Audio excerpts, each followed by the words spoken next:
Break के बाद एक बार फिर से आप सभी का स्वागत है गुड लक टिप्स में। दर्शकों, ब्रेक से पहले हमने 6 राशियों की बात की थी। चलिए अभी के लिए आगे बढ़ते हैं और जान लेते हैं तुला, वृश्चिक और धनु राशि के बारे में।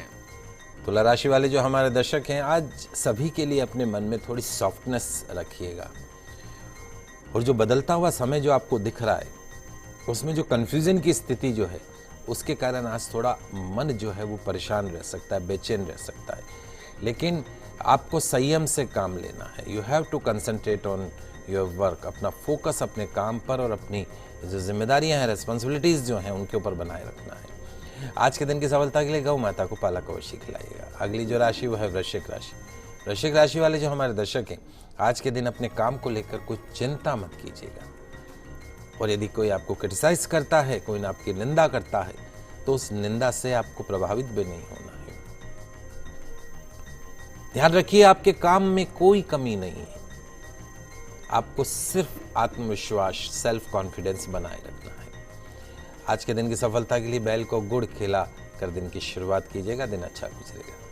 अगली जो राशि वो है धनु राशि। धनु राशि वाले जो हमारे दर्शक हैं, आज के दिन यदि किसी परेशानी से जूझ रहे हैं या आप किसी दुविधा में हैं, तो निश्चित तौर पे उसका आज आपको समाधान मिलता हुआ दिखाई देगा। परेशानियों और चिंताओं पर कंसंट्रेट करने की बजाय अपने आप पर विश्वास रखकर उन परेशानियों का, उन चिंताओं का सॉल्यूशन ढूंढने का प्रयास कीजिएगा। आज के दिन की सफलता के लिए किसी जरूरतमंद को उसकी आवश्यकता के अनुसार दान कीजिएगा, दिन अच्छा गुजरेगा।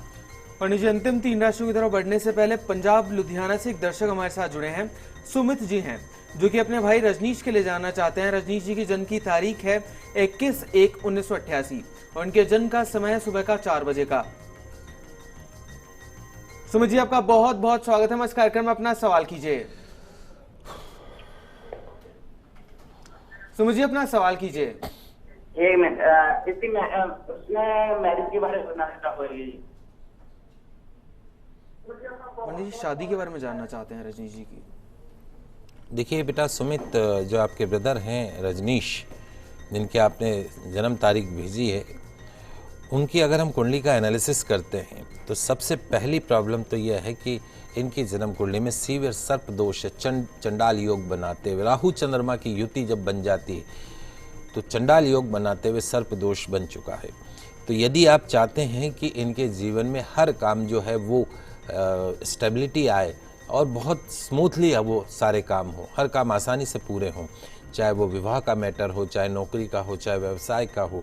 सावन का महीना अभी चल रहा है, आपके पास में जो भी जगह पड़ती हो, नासिक पड़ता हो या उज्जैन पड़ता हो, जाके एक बार अपने भैया की सर्प दोष की पूजा अवश्य करवा लीजिए। निश्चित तौर पे उससे काफ़ी फायदा मिलेगा।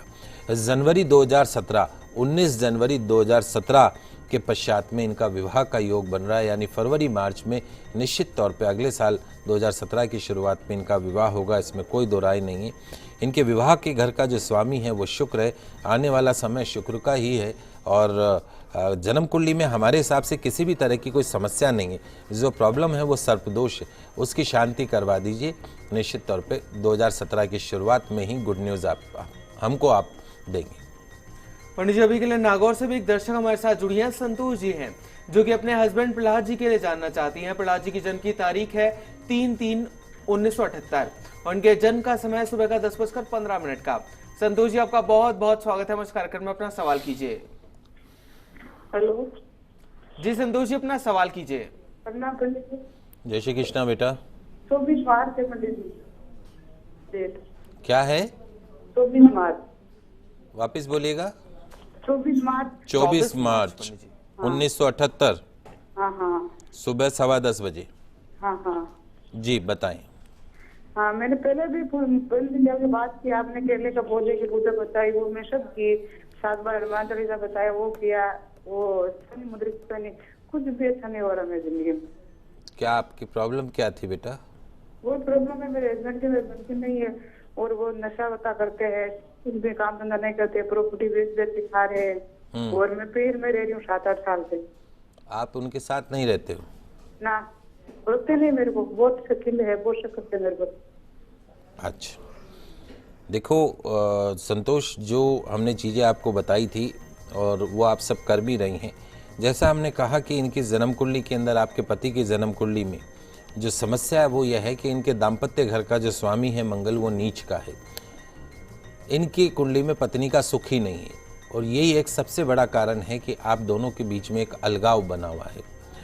लेकिन चूंकि हम रिश्ते को ब्रेक नहीं करना चाहते हैं, तोड़ना नहीं चाहते हैं, हमारे पास कोई और ऑप्शन नहीं है, तो जब कोई ऑप्शन नहीं हो तो यही प्रार्थना की जाती है कि भाई इनके अंदर ऐसा वैचारिक चेंज आए कि ये आके सम्मान के साथ आपको लेके जाएं। 18 साल की गुरु राहु की महादशा इनकी खत्म हुई है और अब इनको गुरु की महादशा शुरू हुई है। इनके जीवन का एक अच्छा समय जब भगवान इनको सद्बुद्धि देगा।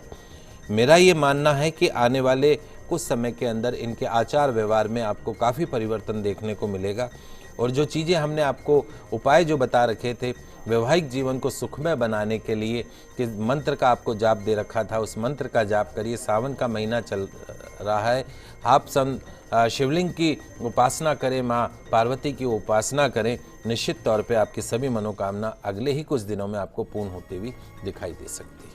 चलिए दर्शकों, अभी के लिए आगे बढ़ते हैं और बात कर लेते हैं अंतिम 3 राशियों की, जो कि है मकर, कुंभ और मीन राशि। मकर राशि वाले जो हमारे दर्शक हैं, आज रोजमर्रा के जीवन में कुछ बदलाव हो सकता है जो कि आपके फ्यूचर के लिए अच्छा है और उसके कारण आप परेशान मत होइएगा। कुछ नया सीखने का प्रयास कीजिएगा और विचारों में अड़ियल नहीं होइएगा। सुनना सीखिए, लाभ होगा। आज के दिन की सफलता के लिए आंवले के वृक्ष में जल का अर्घ्य दीजिएगा। अगली जो राशि वो कुंभ राशि। आज कई बातों के कारण तनाव हो सकता है, परेशानी हो सकती है। दूसरों की बातों में मत आइएगा, अपनी सोच समझ से भी काम कीजिएगा। आज के दिन की सफलता के लिए कौवे को खीर अवश्य खिलाइएगा। अंतिम जो राशि वह है मीन राशि। आज सफलता पाने के लिए थोड़ा हार्डवर्क करना पड़ेगा और सामने जो भी अवसर आ रहे हैं उनके ऊपर निगाहें बनाए रखिएगा, क्योंकि उनसे आपकी फाइनेंशियल सिचुएशन में सुधार हो सकता है। ध्यान रखिए, जो होगा अच्छे के लिए ही होगा। आज के दिन की सफलता के लिए देवी मंदिर में घी का दान कीजिएगा, दिन अच्छा गुजरेगा। चलिए दर्शकों, अभी के लिए आगे बढ़ते हैं और पंडित जी से जान लेते हैं कि आज का गुड लक टिप क्या कुछ खास लेकर आया है आप सभी के लिए। दोस्तों, सावन का महीना चल रहा है, भगवान शिव का, माँ पार्वती की आराधना का महीना, मनोकामनाओं को पूर्ण करने वाला महीना।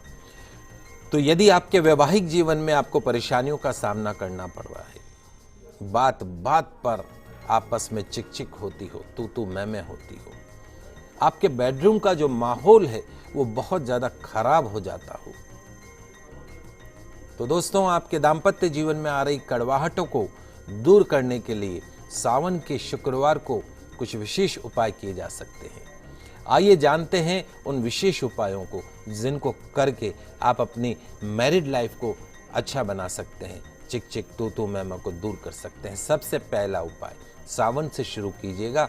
हर शुक्रवार शिवलिंग पर कच्चा दूध अर्पण कीजिएगा, जल अर्पण कीजिएगा, ओम नमः शिवाय मंत्र का जाप कीजिएगा। मंत्र का जाप कम से कम 108 बार कीजिएगा। रुद्राक्ष की माला का उपयोग कीजिएगा।